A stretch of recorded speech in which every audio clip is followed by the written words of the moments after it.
Assalamualaikum warahmatullahi wabarakatuh. Alright, can you hear me, everyone? Okay, good. Alright, okay. Alhamdulillah, Alhamdulillah. Rupanya I lupa mute. Okay, thank you very much. Thank you to moderator Dr. Zamzaliza Abdul Mulud, Head of Center for Nursing Studies. And thank you also for the MC, Puan Nurhaini Majid, Senior Lecturer, Center for Nursing Studies. Thank you for the organizer, Center for Nursing Studies, Faculty of Sciences, UITM, and co-organized by Malaysian Nursing Council of Public Universities. Thank you for inviting me to give now a lecture. I think is more on sharing sessions with the title Tips and Tricks for Online Teaching.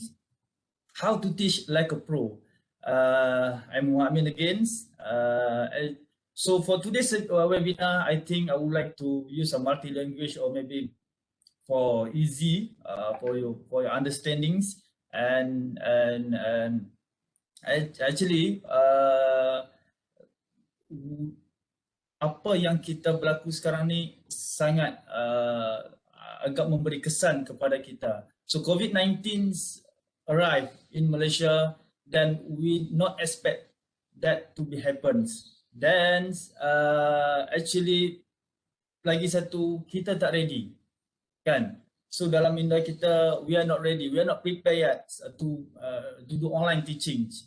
By the way, actually university dah arahkan, dah organize kita, not only the universities, any centers, any related to academic, everything is encouraged to do online teaching. Tapi disebabkan oleh COVID-19 ni, we are forced to perform in online teaching. So bila disebabkan ada paksaan ataupun ada force, ada ni, disebabkan itulah kita dah mula pergi jauh dalam online teaching ni. Okay, so untuk mengatakan saya sebagai pro tu tidaklah. Saya rasa banyak lagi yang we have so many people in Malaysia memang sangat-sangat bagus dalam online teaching. Saya taklah pro, tapi saya hanya untuk online ataupun lebih more on sharing sessions. So kalau kata ada beberapa tambahan ilmu untuk sharing, so kita boleh sharing, semua akan dapat ilmu yang sama, semua akan dapat input yang sama supaya kita bergerak ke arah yang lebih maju dalam online teaching ni. Dan saya dipahamkan banyak hari ini kawan-kawan daripada KKM, kawan-kawan daripada nurses pun ada, kawan-kawan daripada UITM. So thank you very much. I can see your support from the comments also. So untuk online teaching, apa yang kita boleh dapat di sini adalah setiap yang berlaku pasti ada hikmahnya. Kalau tak berlaku COVID-19 ni, kita tak akan bergerak ke arah online teaching. Kalau kata tak ada forcing macam ni, tak ada forcing macam kita exam lah. Okay, so bila kita buat final exams, bila ada date untuk final exam, esoknya exams dan malam tu baru kita nak start baca buku. So kalau tak ada force untuk final exam, tak ada seat for the exams, then tak ada ilmu tu. Tapi sebenarnya tak baguslah untuk kita. Okay, sebenarnya pembelajaran ni adalah secara berterusan, bukannya secara last minute. Alright, so online teaching, I know everyone must be stressed. So kita ada student yang memang stress, kita ada lecturer dan teacher yang stress, kita ada parents, kita ada administrator IT yang stress. Macam mana nak overcome? Okay, bulan 3 tahun lepas 2020 memang sangat mencabar untuk kita.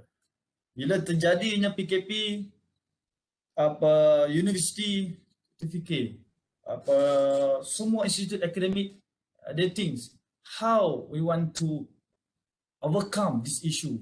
Macam mana kita nak tambah baik? Dan ada beberapa isu lah, kita ada Malaysian student yang terpaksa panjat pokok pergi ke hutan untuk mencari line yang elok, kan. So ini adalah stress workload yang dihadapi oleh setiap akademik. Bukan di akademik saja, malah di clinical area juga.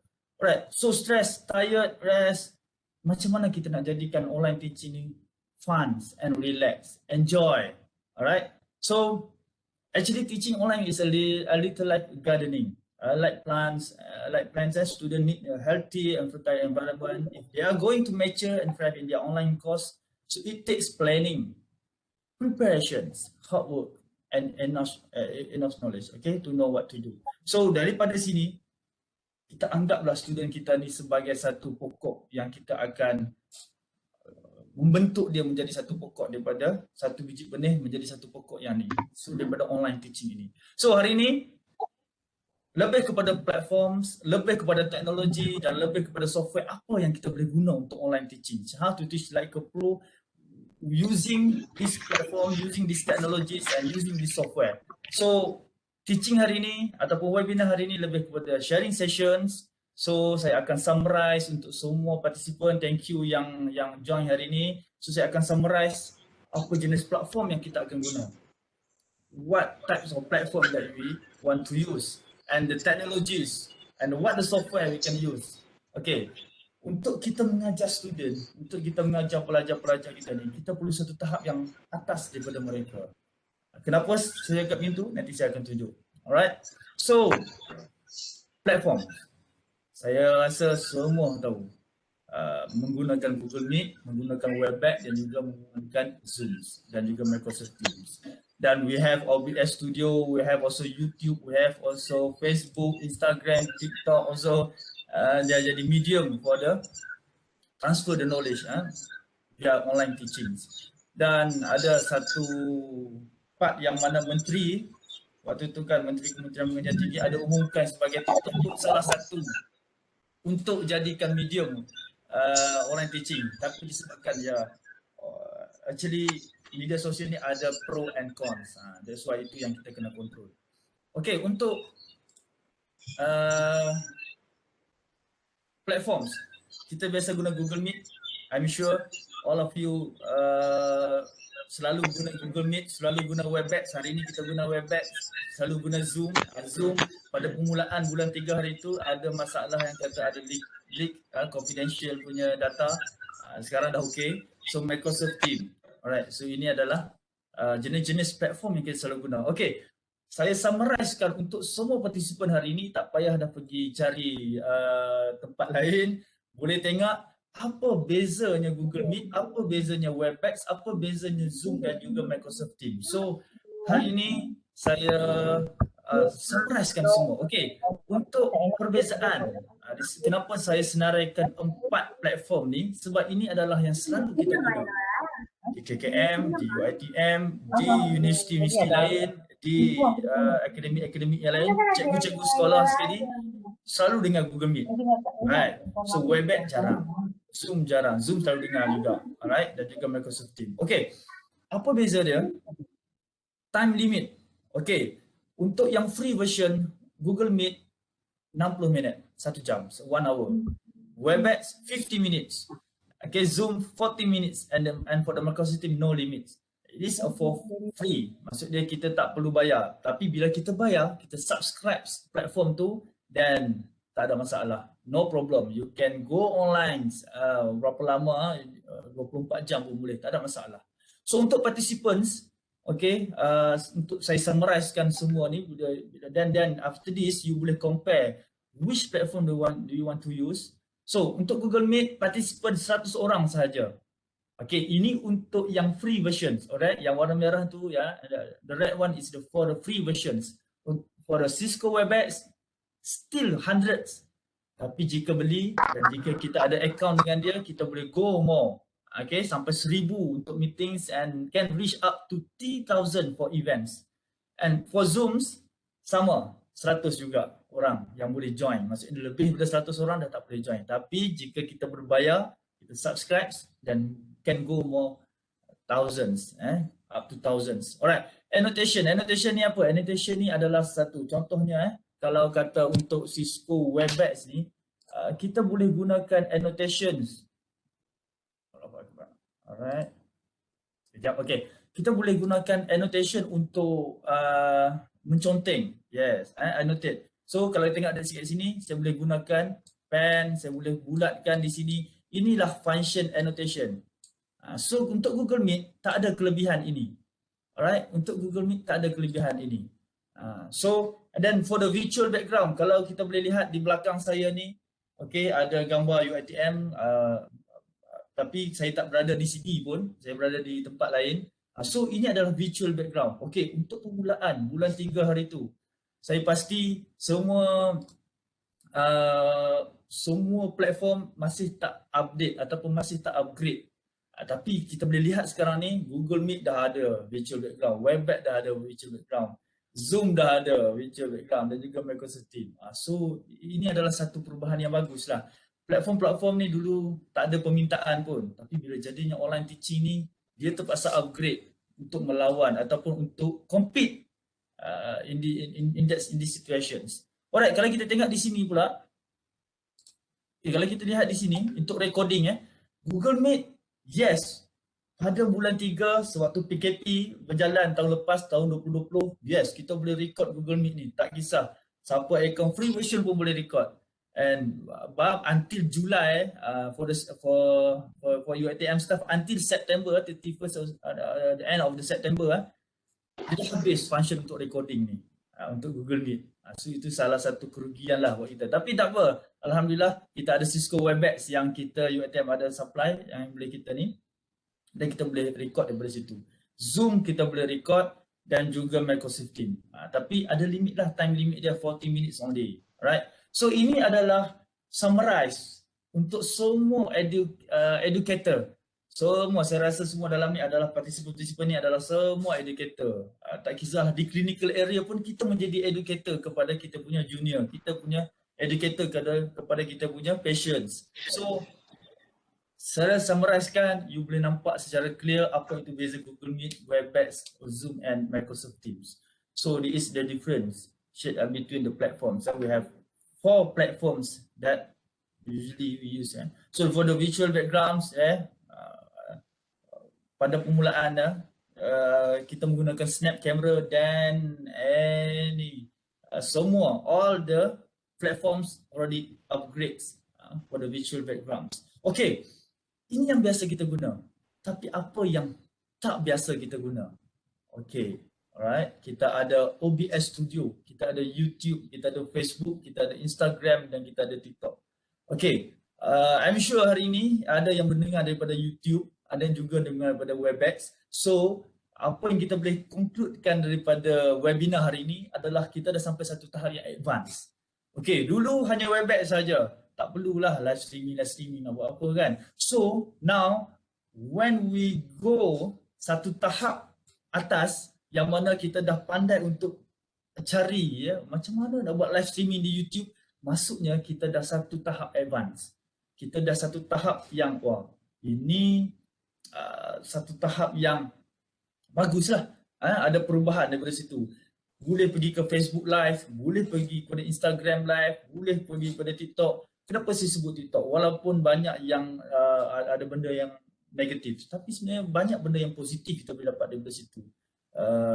Kalau kita tak explore benda tu, kita rasa benda tu negatif. Tapi bila kita dah explore, rupanya banyak ilmu dalam tu. Okay, YouTube Live. I'm sure semua orang tahu YouTube. Hello, Facebook Live. Puan, saya dah start join dah. Nama saya timbul Datuk Zaidah Harun. Ya, ada. Ya, ada Ya, Puan. Terima kasih Puan Zaidah. Saya kenal Puan Zaidah. Selamat Kita datang bagi Puan. sokongan. Thank you Puan. Alright, okay. So ini adalah platform-platform yang selalu kita guna dan juga platform-platform yang advance. Alright. Instagram, TikTok, kalau kita tengok daripada Instagram, macam-macam ilmu yang kita dapat daripada situ. So ada yang sharing sessions, ada yang daripada TikTok ni, ada yang membuat tips and tricks. So daripada situ kita boleh dapat ilmu-ilmu. Berbeza platforms, yang TikTok ni lebih kepada video, Instagram lebih kepada gambar.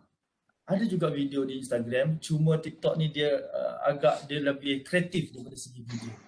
So YouTube, Facebook, Instagram, so ini adalah yang selalu rakyat Malaysia guna.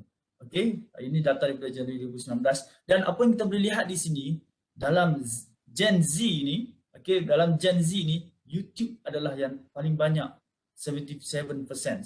Alright, ini total satu dunia.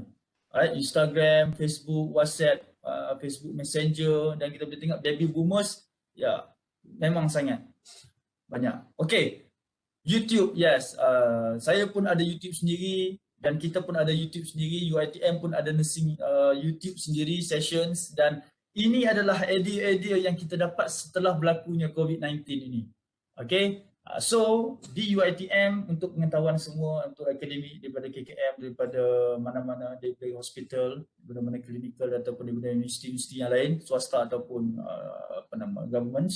So kami come up dengan satu account YouTube, boleh follow, boleh subscribe di situ, nursing UiTM. Alarm saya boleh promote nursing UiTM, YouTube nursing UiTM. Alright.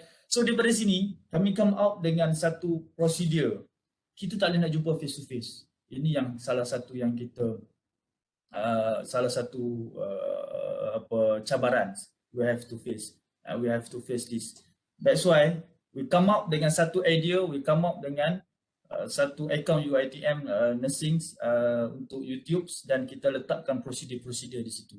Okay, so daripada sini student akan dapat melihat secara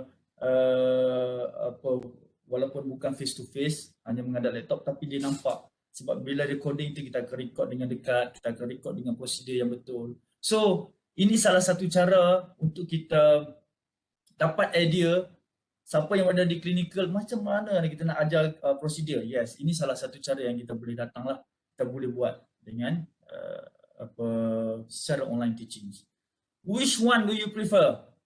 Dah banyak-banyak kita letak, so we have listed so many platform, then you confuse kan, nak guna mana satu. You ada Google Meet, you ada Webex, Zoom, then we have so many platforms. Okay, so it's very subjective. It's very subjective. It depends on you. It depends on you. Which one do you prefer? Alright. So you ada Google Meet, you ada Webex, you rasa Google Meet better, yes, you guna Google Meet. You rasa Webex better, then you guna Webex. So it's very subjective. So depends on you. Ada yang guna YouTube, ada kawan saya menggunakan Facebook untuk buat mengajar online teaching. That's okay. Asalkan ilmu tu sampai, tak ada masalah. Alright. Okay, tips and tricks yang pertama hari ini. Untuk tips and tricks, record your lecture. Don't stream them if students are unwell or are struggling with internet access. They will miss a live stream lecture. So record videos instead and send them to your students so that they can watch in their own time. So daripada sini, tips yang pertama hari ini adalah, kalau kita tak boleh pressure kan, hari-hari nak mengajar online, hari-hari nak mengajar online, kadang data dah habis, internet dah habis. Bukan kita sahaja, lecturer sendiri pun dah habis data. Pernah saya sekali dalam satu lecture tu, saya tengah bagi lecture, saya yang terkeluar sebab data dah habis dan kita kena masuk balik. We need student to invite us. Alright. So ini bukan cabaran hanya pada student saja, lecturer pun ada cabaran, ataupun pengajar-pengajar pun ada cabaran. Educator semua ada cabaran. So apa tips and trick hari ini adalah, yang pertama, first, record your lecture. Kalau kata tak boleh nak buat live streaming, don't worry, jangan pressure, relax. Itu yang saya pesan, relax, enjoy. Relax, enjoy. So apa dia? Record your lecture. Alright. Then number 2 is show your face. Okay, research has shown that lecture videos that shown in start to face are more effective than simple narrated slideshow. So masukkan muka you dalam recording tu. Okay, kalau you just baca tak nampak muka, tak akan ada interaction between student. Walaupun ianya bukan face to face, tapi nampakkan muka. Alright, so yang pertama, ini baru kita masuk. Okay, yang pertama saya suggest untuk dapatkan Bandicam. Bandicam ni adalah screen recorder yang kita boleh record nampak muka kita sendiri. So ini adalah satu benda yang software yang bagus. Okay, free version, cuma kekurangan dia bila kata free versions, you can record less than 10 minutes. And after 10 minutes dia akan cut. Dia akan cut 10 minutes. So maximum video you can record reach up to 10 minutes. Then if you want to purchase, just only have one time purchase, 162 ringgit. Alright. So untuk Bandicam, ini yang saya selalu guna. Bandicam ni kalau kita nak buat video di YouTube, and then I will use Bandicam. Then we also have screen cosmetics, right? This one's free version, you can record up to 15 minutes, right? Then kalau you nak subscribe ataupun you nak beli, so the plan is RM7 per month. So ini adalah satu bentuk screen recorder yang kita boleh guna, alright? Kalau kita tak boleh go online, kita ada another options. Kita ada another choice. Jangan pressure kena buat online. Jangan pressure macam tu. So, relax. You as educator, you must have plan A and plan B. Kalau tak boleh pergi plan A, you pergi plan B. Plan B apa? You can record. Buat screen recorder. Alright. So, I suggest di sini, I give 2 options. You can download Bandicam and you can go for screen cosmetics if you want. You just click end of my slides. I will give my slides. You can scan nanti. So daripada situ boleh klik link ni dan boleh download di situ. Tak ada masalah. Then I have another one. You can go for PowerPoint. Yes, PowerPoint also you can record PowerPoint. Okay, tapi masalahnya di sini adalah jika you pakai PowerPoint yang version lama, the old version 2016, then you can't record with your face dalam slide tu. So kalau you guna PowerPoint 2020 and above and also PowerPoint 365, then only you can record your face, include your slides and include your face together. So ini adalah satu pembaharuan daripada PowerPoint. So ini adalah satu pembaharuan yang kita boleh lihat lah. Kalau kata guna 2016 still boleh record tapi tak nampak muka lah. Ini satu kekurangan dia. Alright. So you ada Bandicam, you ada screen cosmetic dan you ada PowerPoint.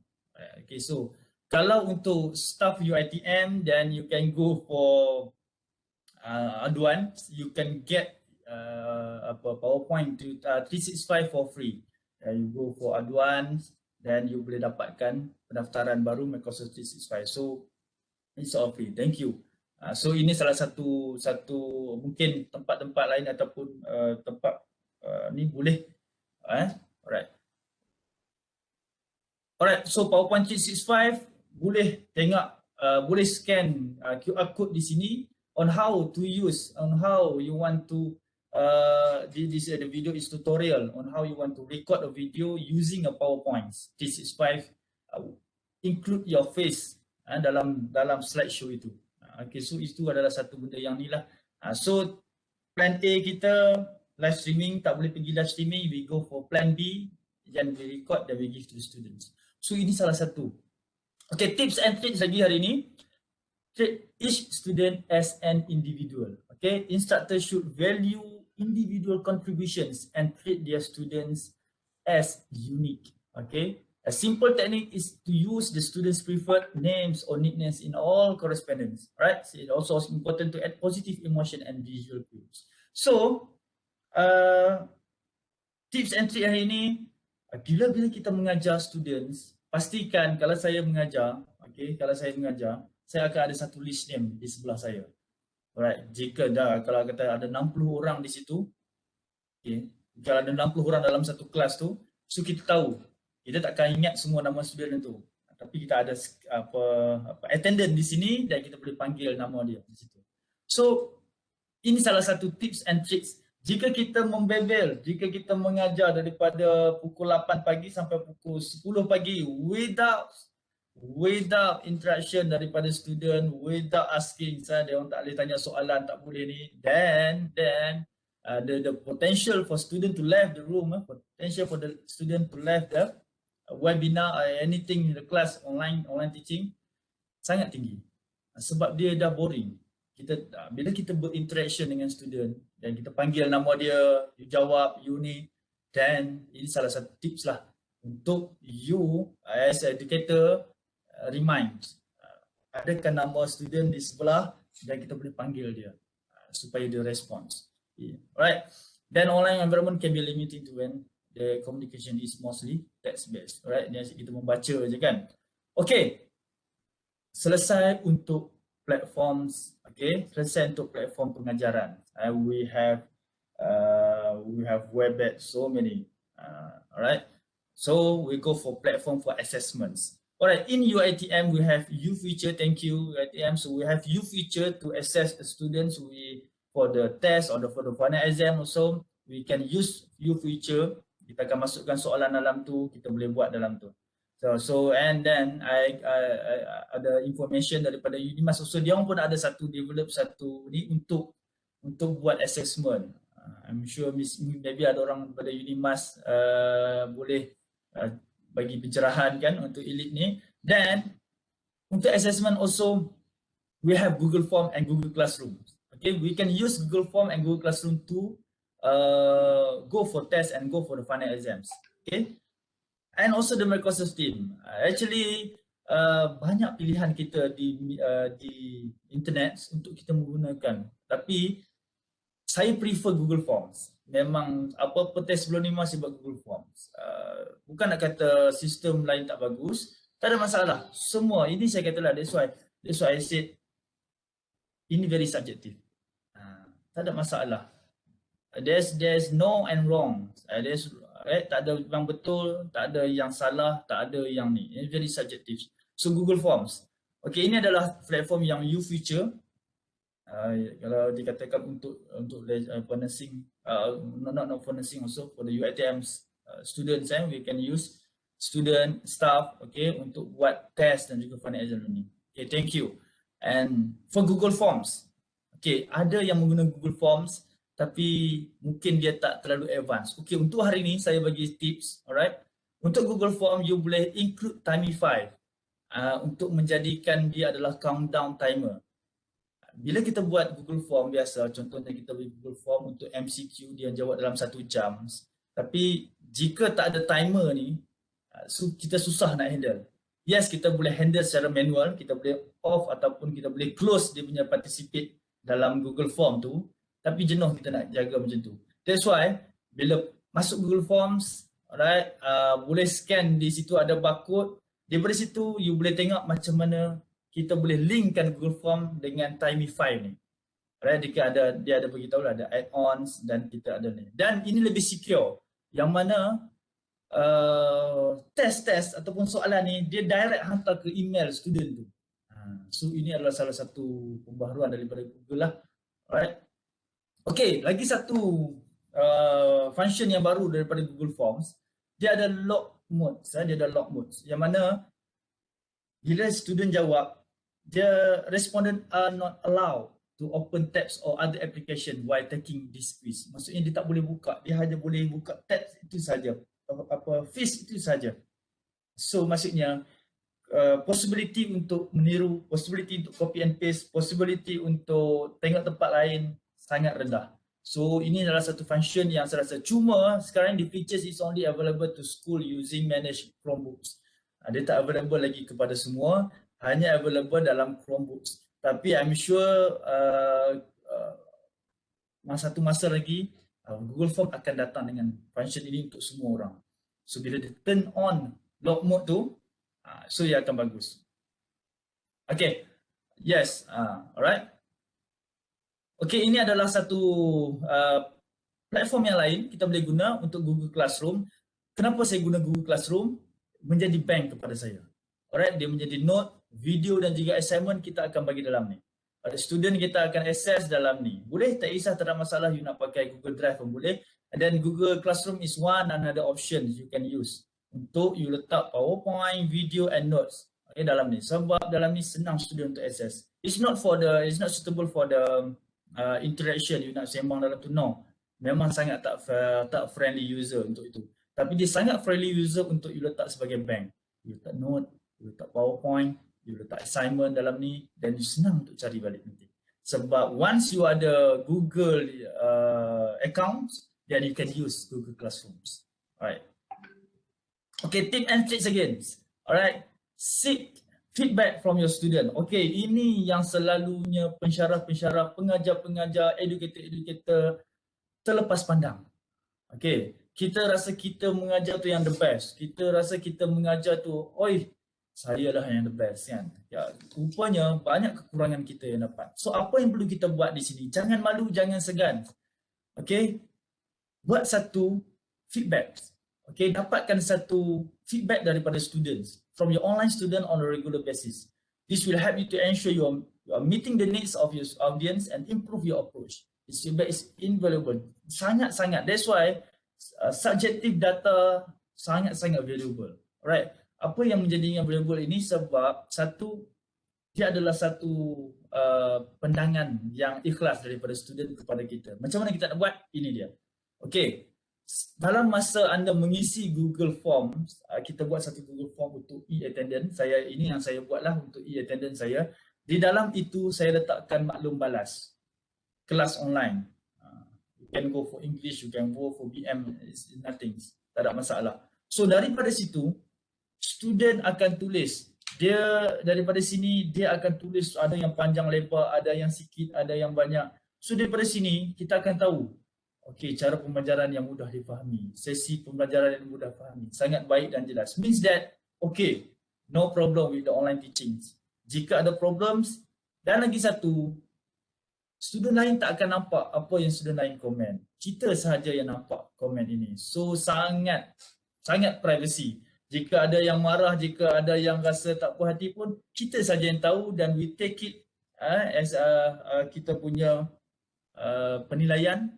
Dan kita akan improve for the next sessions. So while you go for Google Form for the attendance, you include the questions for the feedbacks after the online teaching. So daripada sini satu benda yang sangat-sangat berharga. Kadang benda ni nampak simple tapi benda ni sangat berharga supaya kita tahu we can go macam mana kita punya performance waktu online teaching. Alright. So how you want to go, how do you want to develop Google Form for the attendance? You can scan the barcodes and it will bring you to the YouTube, to my YouTube, and dalam tu saya ada letakkan tutorial bagaimana untuk buat attendance. Saya tak bagi kosong macam ni. You can go for the scan, you can go for the YouTube, you can go for the, you boleh tahu macam mana you nak buat. Alright. Okay, teknologi. Kita dah habis untuk platforms. Kita ada banyak platform yang you can use. Kita ada Webex, kita ada tadi kan saya dah terang. Then you go for advanced, kita ada YouTube, kita ada TikTok. Okay, TikTok tu memang budak-budak sekarang ni memang sangat-sangat suka lah. Alright, you ada Instagram pun semua kan. Itu adalah platforms. Okay, platform plan A, ingat yang saya beritahu tadi. Platform plan A, plan A is for live streaming. If you want to you nak data to secara live, you can go for live streaming. Tapi jika rasanya ada student ada problem, ada masalah, you can go for plan B. Plan B is what? Plan B is go for screen recording. You record video you mengajar, you bagi dekat studio selepas itu. Tak perlu setiap masa kalau kata ada 10 kelas you nak buat live streaming. No. Jangan tension, jangan stres. Okay, kita educator jangan stres. Alright. Plan A go for live streaming, plan B go for screen recording, and then you ambil video tu you can give through WhatsApp, through Telegram, through Google Drive, everything you can go. Alright, ini adalah satu advice daripada saya lah yang saya boleh nampak. Alright, 11.5 orang saya nampak dia sangat stress kalau nak buat live streaming kan, jangan risau. Alright, okay, we go for technology. Alright, so we have drawing pad, we have ring light, we have webcam, we have microphones, and for advanced ones we have green screen and T-stands. What is T-stands? And also virtual reality. Alright, okay. Ini sangat-sangat saya advise untuk setiap educator, each of educator, siapa yang belum beli benda ni, it is compulsory. It's compulsory to you for buy this one, drawing pads. Alright, for what? You can go for marking, you can go for teaching.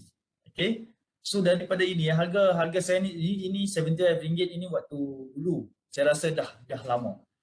Google Pad ni then you can use untuk marking. Okay, alright. Bila you gunakan mouse, no, nothing. Mouse sangat membantu. Tapi untuk marking dia tak boleh membantu. Okay, untuk you drawing tak boleh membantu. Alright, so marking, teaching whiteboard, you can go for drawing pads. I advise you go for Shopee, cari hari ni hari apa. Okay, hujung bulan ni 3 hari bulan 3 kan. So Shopee buat sale, beli, booking terus hari ni. Add to cart hari ni. Okay, so drawing pad is very valuable now. Alright, sangat-sangat membantu untuk kita. Kalau untuk final exams yang menjawab dalam bentuk PDF, kita boleh mark ikut atas PDF tu. Sangat-sangat membantu.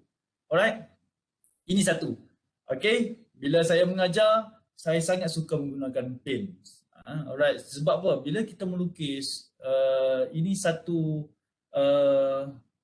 pemahaman kepada student, advantage kepada dia untuk dia lebih faham, walaupun memanglah nampak buruk kan. Tapi ini satu yang dia boleh nampak sebab untuk face to face, untuk menjadikan dia lebih dekat dengan kita, menjadikan student tu ada rapport dengan kita walaupun kita jauh dengan dia kan secara online teaching.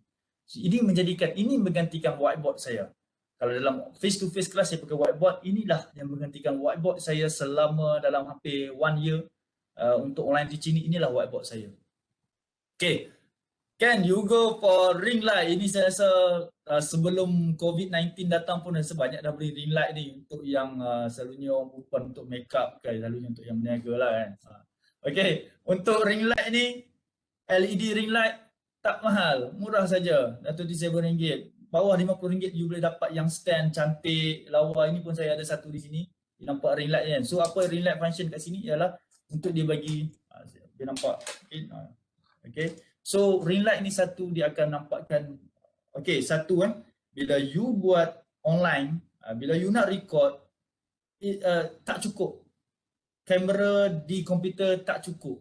Melainkan you ada satu bilik yang memang cahaya yang kuat dan okay. So untuk dapatkan kualiti yang bagus dalam video tu, if you want more quality, need more quality in this video when you record a video, then you need to have ring lights. It's not compulsory. Compulsory tadi yang drawing pad, tapi ini secara option tambahan you boleh dapatkan ring light. Lagi microphones. Okay, microphone you boleh pakai jenis yang stand, you boleh pakai jenis yang earphones, yang earphone yang ada microphones. It's up to you. Tak ada masalah. It's up to you. Alright? Then we can go for yang komputer mana-mana yang tak ada webcam, then you can buy webcam. Ini yang murah lah. Saya letak ni harga yang bukan harga kayangan lah. Dan semua boleh beli. Okay, microphone you boleh beli, webcam you boleh beli. I think each one of you, setiap educator perlu ada webcam. Kalau kata ada webcam di laptop, it's okay. Sebab bila you mengajar, you kena buka webcam. Biar orang nampak kita tengah bercakap. Sebab dengan gaya bercakap inilah orang akan lebih faham. Okay, walaupun benda tu nampak simple, tapi benda itulah yang akan masuk ke dalam kita punya knowledge. Right?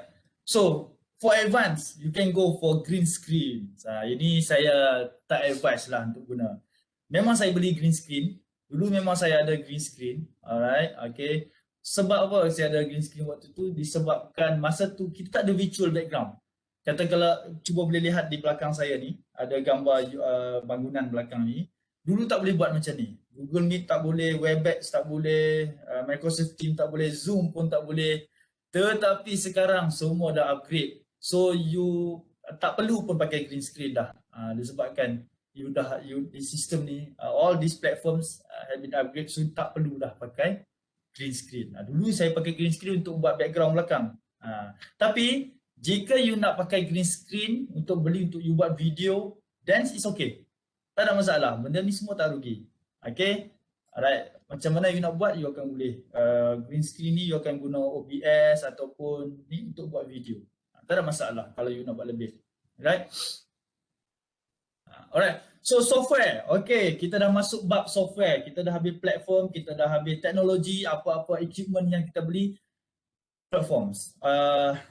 Habis, kita go for software dan juga tutorial. Okay, tutorial ni saya akan tunjuk live, secara live macam mana kita nak buat. Mungkin yang webinar lain mungkin secara hanya menyampaikan secara skrip saja, tapi hari ini insyaAllah saya cuba buat tutorial secara live. Okay, apa-apa yang kita boleh buat, kita cuba bantu. Okay, pen, whiteboard, handbrake, kita ada online software. Alright, banyak software yang kita boleh dapat. Dulu, untuk dapatkan satu-satu software kita kena beli. ada CD dia. Alright, kalau nak beli CD yang crack ada harga dia, alright, mahal. Okay, tapi sekarang sangat-sangat bagus. Bila kita Google saja online software, banyak sangat software. Okay, salah satu yang kita boleh dapat, alright, kita ada tips and trick ni, download free software. Satu yang saya akan bagi dekat anda semua, sekejap, saya rasa saya perlu share secara menyeluruh. Okay, untuk kita buat tutorial, alright. Okay, saya go for screen. Okay. Okay, alright. Okay, boleh nampak kan? Okay, alright. Untuk whole screen boleh nampak. So kita go for Google. Alright.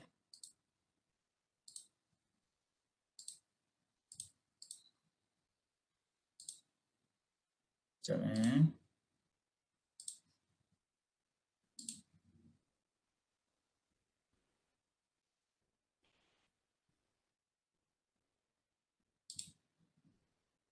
Sekejap. Untuk kita buat tutorial, saya ada gangguan daripada atas ni. Okay. Okay, boleh nampak Okay, alright. Untuk tips and trick download free software ni, mungkin ramai yang tak tahu. Okay, saya tunjuk secara tutorial.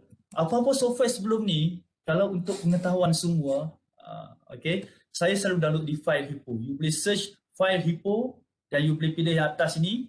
Okay, ini segala software dalam ni ada. You nak buat Adobe, you boleh ambil software. You nak ambil software untuk Google Chrome pun boleh.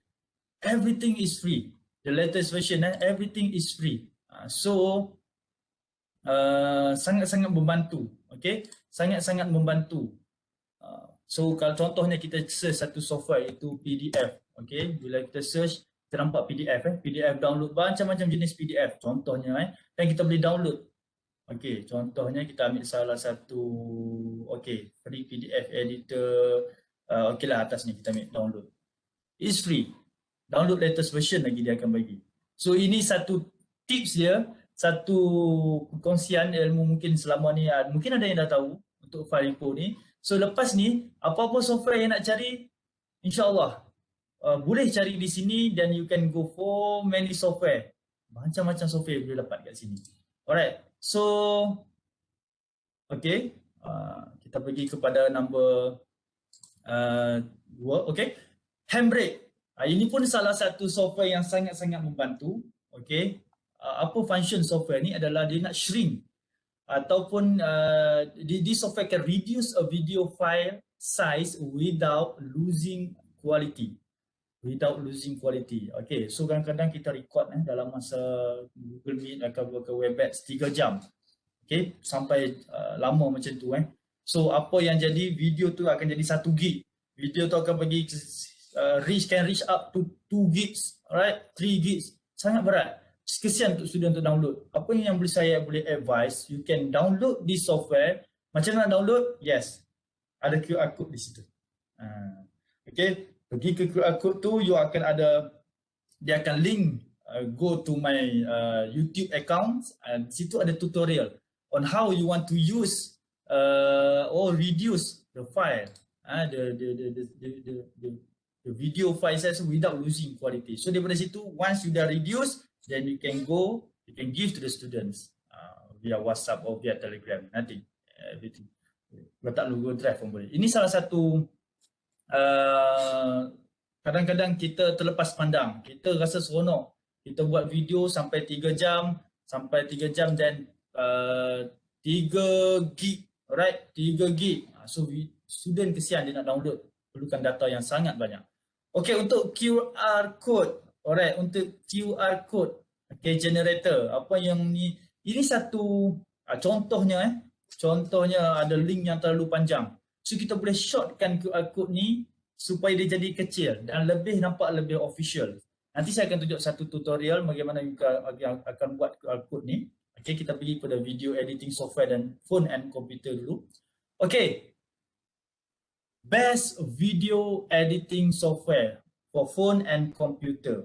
Apa yang you boleh dapat untuk phone you boleh install yang pakai Android ataupun iOS iPhone, you boleh install CapCut. CapCut adalah satu software yang saya pernah guna, memang yang antara yang the best untuk video editing by using your phones. You can just using your mobile phone, alright. So daripada situ you can edit video, you nak letak apa, tak ada masalah. It's very friendly user. And I think KineMaster ni sangat-sangat ramai lah orang guna. KineMaster, you ada video editor and video maker. So KineMaster pun antara yang is very valuable. It's very good application you can use for your phones. Alright. Untuk komputer. Okay, ini boleh download Boleh download lepas ni habis webinar ni, you boleh download CapCut, you boleh download KineMaster. It's free of charge. Okay, tapi biasalah kalau kata nak go for pro dia ada pro version kan. Biasalah dia ambil ni sikit. Okay, untuk video editing, kadang you as a lecturer, you as academician, you as educator, okay, you tak tahu software apa yang nak guna nak edit video. I punya student canggih sangat ni. I tak boleh jadi ni. I pun kena canggih macam student I. So ini satu software yang saya boleh suggest. Is an online software for alright, video editing made simple. This one this one. Okay, you can go for annotate, so you can, yes, nampak tak di sini. Inilah function annotate ni. Maksudnya bagus. You bila ni nampak saya bulat kat sini. So vid ini, okay, you boleh klik link di sini, register, free of charge. Tapi biasalah, dia ada limit dia. Okay, dia kata saya tadi yang bila saya guna software ni, dia online software, tak perlu download dia punya installer. Okay, so daripada situ you akan bila up video dia adalah limit dia, not more than 50 MB macam tu. Tapi canggih. You boleh edit video daripada situ yang you boleh export dan produce satu video. So okay lah. You ada option untuk buat. Lagi satu, you ada Filmora. Filmora ni satu software yang you kena download dulu. You boleh nampak kat sini kan. Dia ada perkataan download kat sini. So you boleh download, install dia, then you can edit video, export, you can cut, paste, put on titles, logo, everything. You can use this one. You can use this software. Alright, so ini adalah satu software yang maybe educator depan ni boleh guna. Sangat membantu untuk kita buat video kepada student pula kan. Selama ni kita nampak student yang canggih, ini biar kita yang canggih. Alright, so it's the software you can use. Okay, tutorial how to make a digital signature. Alright, okay, untuk buat digital signature ini, alright, saya tunjuk secara kosong dulu. Okay, so maybe webinar ni different sikit daripada yang lain sebab saya lebih kepada tutorial, sebab you all semua dah ada dalam ni, you ada participants kan, so kita boleh tengok. Okay, macam mana nak buat? Kadang-kadang kita tak tahu macam mana kita nak buat digital signature kan. Tengok student pun dah canggih buat digital signature. Ya, ada juga digital signature yang menggunakan QR code. Alright, so apa yang kita boleh buat di sini, kita pergi ke bahagian PowerPoint ini. Okay, kita pergi kepada insert, shapes. Okay, dekat shapes ini dia ada satu free forms. Okay, scribble dia ada free form, you klik sini dan you nampak macam ada satu pen. Ini kita buat kita punya digital signature. So kita sign, tak ada masalah, sign. Alright, okay, so dah sign. So ini adalah digital signature kita. Okay, so untuk you jadikan digital signature ini secara live ataupun you nak gunakan dalam you punya, you nak sign dalam you punya ni, so you boleh klik di sini, you klik kanan, you save as picture. Clear? So you save as picture, alright, save as picture, then go for, jangan pilih JPEG jangan pilih JPEG, you pilih PNG. Okay, jangan pilih JPEG, go for PNG. Kita sekejap, kita cuba masuk dalam ni. Okay, sekejap. Okay, so you save digital signature. Alright, signature, digital sign. Alright, so you save dalam ni. Okay, So you bila masuk dalam satu ni, you dah ada satu digital signature. So ini contohnya saya buka satu dokumen. Student kata, sir sign digital signature. Alamak, student pun tahu digital signature, aku tak tahu macam mana ni. So itu satu problem kita. Jangan tunjukkan kelemahan kita kepada student. Kita kena nampak pandai ke student. So guna digital signature ni, you boleh copy, okay, boleh tengok tutorial sini, you boleh copy, you pergi kepada dokumen tu, you klik sini, you paste. Alright, you klik sini, you akan paste. Jangan bimbang. Bila jadi macam ni, jangan bimbang. Okay, bila jadi macam ni jangan bimbang, you klik kanan, okay, you pergi ke wrap text. Okay, you pergi in front of text. Nampak dia dekat mana sekarang? Dia dekat atas. So kita boleh drag dia pergi bawah, drag dia pergi bawah dan drag pergi bawah. Yes. Dari sini you boleh kecilkan signature tu. Nampak? Okay. So, kena masukkan chop lah sir. Sign saja tak cukup. Jangan bimbang. Kita boleh masukkan chop tu. Okay, macam mana kita nak masukkan chop tu? Okay, suggestion saya kalau nak buat ini secara manual lah, kita buat secara manual Okay, kita chop di atas kertas putih. Okay, kita chop di atas kertas putih, kita ambil gambar secara manual ya. Macam-macam cara nak buat digital signature ni. Ini salah satu contoh lah saya tunjuk Kita ambil kertas putih, kita tuang gambar, kita masuk ke dalam satu software. Okay, gambar ni yang mana kita akan jadikan ini adalah PNG. Contohnya, saya akan tunjuk benda ni So kita pergi kepada kita punya ni, okay, remove.bg remove background. Okay, bila kita dah ada gambar tu, bila kita dah ambil gambar chop kita tu, alright, so kita pilih, ini gambar tadi kita dah ambil gambar atas kertas A4, okay, so you akan draw, you akan drag you punya ni ke dalam ini, dia akan tengok apa yang jadi. So dia akan remove background kita supaya gambar itu tak ada background di belakang dan kita download gambar ini. Okay, sudah ada gambar kat sini.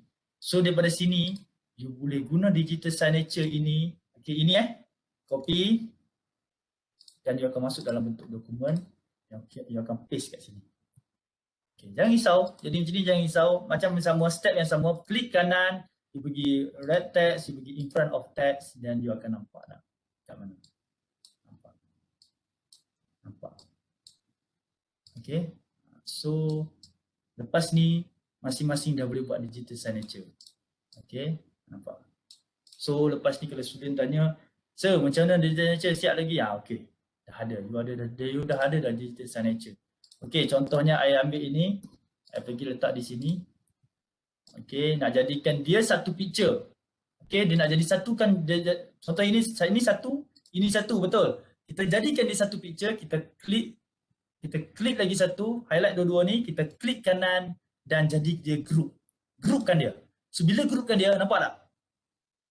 Dia akan jadi satu yang tak perlu apa. Dia akan jadi satu group. Tak perlulah kita satu, betul tak? So dia satu. Kalau kita pecahkan dia tadi, saya back balik nampak dia satu, jenuh kita nak tak satu, nak atur macam ni kan. So apa yang kita boleh buat, klik sini, okay, alright, okay sekejap klik sini, kita highlight ini, kita pergi sebelah kanan, kita pergi group dan kita jadikan satu group. So satu group, nampak tak? So ini, satu lagi, bila you dah buat dalam PowerPoint, you nak save di komputer, you klik kanan, you save as picture dan jangan lupa bukan dalam format JPEG tapi letak dalam format PNG. Kenapa? Sebab letak dalam format JPEG, you akan ada background belakang. Nanti jadi tak lawa you punya digital signature. So ini sebenarnya kan sangat bahaya. Bila kata digital signature ini sangat bahaya. Kenapa? Bila dapat kepada student sangat bahaya. Dia akan boleh disalahguna. Memang, betul. Memang saya sangat setuju benda ni. Sebab pernah terjadi kepada saya yang mana student, saya suruh dia sign report, disebabkan sebelum tu kita ada digital signature, dia ambil kita punya digital signature, tak bagi tahu, dia kata, sir saya dah guna sir punya digital signature, saya dah sign. Siapa bagi you kebenaran untuk pakai saya punya digital signature? Itu sebenarnya adalah salah satu yang sangat bahaya. That's why apabila kita buat digital signature, pastikan perkataan ini jangan dipisahkan. Jangan pisahkan satu-satu, pastikan dia bertumbung supaya dia nampak lebih original. Dan lagi satu, jangan sesekali bagi benda ini kepada student. Jangan bagi sekali bagi benda ini kepada student. Contohnya kita dah sign benda ni. Okey, ini dia boleh copy, betul? Dia boleh copy. Jadikan dokumen ini PDF. Jadikan dokumen ini PDF supaya dia tak boleh copy dan ambil apa kita punya digital signature itu. So bila jadi PDF, cuba kita lihat kalau dalam bentuk PDF. Alright? Okey, nampak? Ini dalam bentuk PDF. Okay, bila saya buka, dia akan berada di atas itu. Dia tak boleh copy. Jangan sesekali bagi dalam bentuk raw data digital signature kita kepada student. Sangat-sangat bahaya. Ataupun kepada siapa-siapa lah. Sebab orang boleh salah guna. Alright. Okay. So bila kita buka PDF. Alright. Yes, PDF editor still boleh guna. Boleh, yes. PDF editor. Tapi kalau nak convert, sebenarnya kalau kita convert PDF kepada Word, sangat apa nama kataan semua akan lari. Sebenarnya ada dia punya ni. Dan satu lagi, untuk PDF ni pula lagi satu, kita boleh letak kita punya secure. Okey, kita ada letak kita punya password ataupun kita boleh ni. So di sini nampak tak? Student dah tak boleh ambil dah. Dia dah lekat di sini dalam PDF ni. Walaupun selepas ni dia convert balik kepada Word, sebenarnya kan agak susah nak dapat balik sebab dia akan pecahkan dia punya tu. Tapi jangan bagi dalam bentuk Word, sangat bahaya kepada students. Alright. So ini salah satu untuk buat digital signature lah. Alright. Jika rasa ataupun lagi senang, you boleh guna macam-macam software lagi. Ini salah satu dia lah. You boleh guna dalam bentuk PDF pun tak ada masalah. You buka PDF, you guna you punya drawing pad tadi tu, you boleh sign situ pun boleh. You tak nak letak you punya chalk pun tak ada masalah. Lebih selamat lah. Alright, okay. PowerPoint. Okay, di sini saya ada lebih kurang 14,000, almost 15,000 slide PowerPoint ya. Yang ini yang saya beli. You boleh search QR code di situ. You akan nampak QR code di situ. Kat situ you akan nampak you boleh beli daripada dia ataupun hari tu ada satu link yang mana I'm not sure. Ada satu link yang dia bagi, dia kata saya sedekahkan semua slide-slide ni. Dan maybe boleh dapat daripada situ lah. Tapi untuk yang saya hantar QR code ni, you kena beli dengan dia RM18 saja. You boleh guna macam-macam PowerPoint dalam ni. Apa yang boleh guna? You boleh guna dia punya grafik. Contohnya saya tunjuk salah satu yang saya dah beli. Alright, kita pergi. Tak ada masalah. It's sharing sessions. Saya tunjukkan PowerPoint yang saya dah beli, PowerPoint menarik ni. Okey, dalam ni yang saya dah beli ni macam-macam. So dalam ini you boleh tengok macam-macam. Okey. Contohnya you nak ambil, you ada slide. Okey, hari ni nak buat slide pasal medical. You buka slide pasal medical, you boleh ambil dia punya animation, you letakkan dalam you punya slide. Dan ini salah satu you nak bagi slide you menarik. Contohnya okey. Saya run tutorial hari ni. So ini contoh you kata, oh I ada mengajar slide pasal disability. So you copy, you boleh pastekan dalam you punya slide tadi. Okay, you pergi slide tadi. Alright. Okay, copy paste. Dan okay, you boleh adjust dan you boleh adjust warna. Okay, kalau you nak adjust warna, you pergi shape formats. Okay, you pergi dekat fill, you pergi warna biru, warna purple. Orang ni you nak bagi warna ni. Inilah salah satu nak menarikkan slide you. Okay, inilah salah satu you nak naikkan you punya mood slide tu.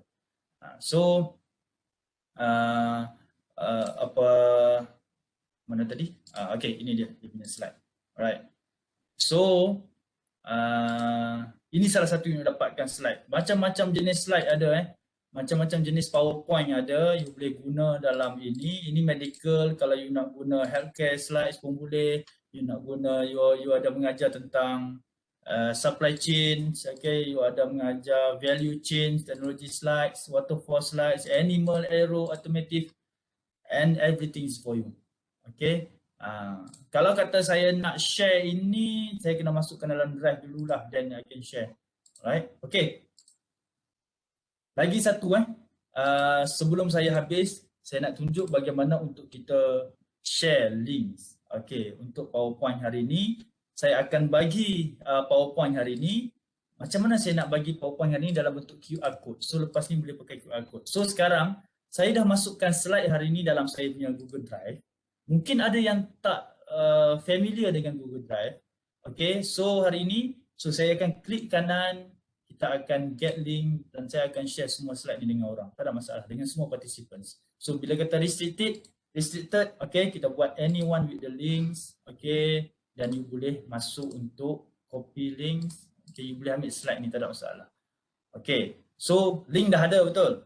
So link dah ada, saya nak jadikan dia dalam bentuk QR code supaya nanti you senang dapat. Okay, kalau tengok daripada link sini, okay, you dah ada link. Betul, you dah ada link. Tapi link dia you nampak macam tak nampak pro. You nampak macam malasnya lecturer ni buat ni. Nak bagi nampak pro, you upgrade, tak ada masalah. Lepas ni you dah tahu pasal ni, dan you boleh dapat. Okay, you dah ada link kan? Betul? You pergi dekat sini. Alright. Sekejap Okay. You pergi ke mana? You pergi ke tiny.url. So dia akan kecilkan kita punya link. Ataupun QR code generator pun boleh. Okay, you pergi QR code generator. You nak jadikan dia dalam bentuk QR code. Okay, sekejap. Okay, alright. So link tadi tu, you pastekan di sini. So bila you paste kat sini, automatic you nampak. You akan nampak satu QR code di sini. Dan yang ini saya letakkan online teaching, live ke pro. Okay, tak apa, saya tak ada masalah. Alright, so you boleh save PNG, EPS, SVG. Ini dia punya format lah. Okay, you save. So bila you save, inilah nanti siapa-siapa yang akan dapatkan link ini boleh access, boleh download saya punya PowerPoint, tak ada masalah. Ini dia. Yes. Alright. So ini adalah saya punya ini slide saya. Semua boleh dapat slide di sini. Saya sengaja tak nak bagi ni, sengaja saya buat dalam bentuk tutorial supaya selepas ini when you want to share something with your students, you just go for Google Drive. Okay, jangan risau, dia tak akan dapat semua benda ni. You all tak akan nampak semua benda ni. Gambar anugerah apa semua you tak akan nampak. Sebab link saya tadi, saya klik kanan, saya hanya share. You hanya boleh access saya punya ini sahaja. Nampak? Saya dah share ini, you boleh nampak saya punya PowerPoint ini sahaja. So sebenarnya ini salah satu yang bagus untuk kita bagi kepada student. Jangan risau data tu akan leak. Walaupun you boleh nampak di sini saya punya macam-macam lagi data di sini, tapi bila saya share ini sahaja yang you akan nampak. Ini sahaja you boleh download. Okay, so cuba guna QR code ni. Alright, macam mana nak beli template, boleh refer sini nanti. Alright. Okay, so saya rasa itu saja. Mungkin kita boleh buka pada discussions. So apa yang saya boleh nak ingatkan dalam online teaching ini, kita ada banyak cabaran. Okay, the ground. Okay, in the online classroom, the ground is prepared with carefully designed syllabus and policies. Dan kita cuba developkan student tu macam anak pokok. Daripada ground tu adalah platform kita, alright. Ground tu adalah platform kita. Kita letakkan benih supaya dia plants, okay, supaya dia membesar dengan baik. Okay, utilizing this strategy for teaching online effectively and instructor with engage the online teaching, nurture a successful learning community and alleviate their frustration and stress. Okay, then goes along with the teaching online. Alright, so mungkin kita boleh buka kepada ni, ada soalan. Saya serahkan, we give back the presentations to our moderator. Thank you, Doctor. So if there's anything you want to ask, then go. I will ask. Kita cuba bantu mana yang boleh. Thank you. Thank you very much. Okay, thank you so much, Mr. Amen, for a very informative presentation.